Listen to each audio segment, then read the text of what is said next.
ସବୁଦିନ ଭଳି ଆଜି ବି ମା କିଛି ମନ୍ଦାର ଗଛରେ ଫୁଲ ଛାଡ଼ି ଦେଇଛନ୍ତି।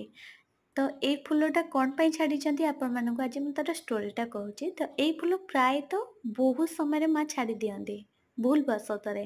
ତ କଣ ହୁଏ ନା ଏଇ ଧଳା ମନ୍ଦାରର ଗୋଟେ ଆଦତ ହେଲା।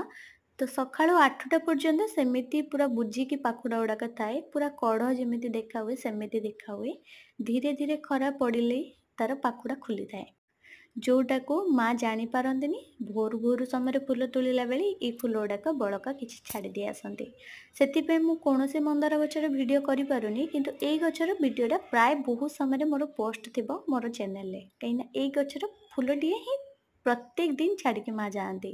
ତ ଏଇ ଧଳା ମନ୍ଦାରର ଆଉ ଗୋଟେ ଭଲ କଥା ହେଲା ଏଇ ଡାଳରୁ ତ ବହୁତ ଜଲ୍ଦି ଗ୍ରୋ ହୁଏ, କିନ୍ତୁ ଏଇଟାର ନା ଡାଳ ଯୋଉ ଆମର ନୂଆ କୁଆଁ ବାହାରେ ତଳୁ ୱେଷ୍ଟ ବ୍ରାଞ୍ଚ ଯାହା କୁହନ୍ତି, ସେଥିରେ ବି ମଧ୍ୟ ବହୁତ କମ ଦିନରେ କଡ଼ ଦେଖିବାକୁ ମିଳେ। ଅନ୍ୟ ଗଛରେ ସେଟା ମିଳେନି, କିନ୍ତୁ ଏଇ ଗଛରେ ଦେଖିବାକୁ ମିଳେ।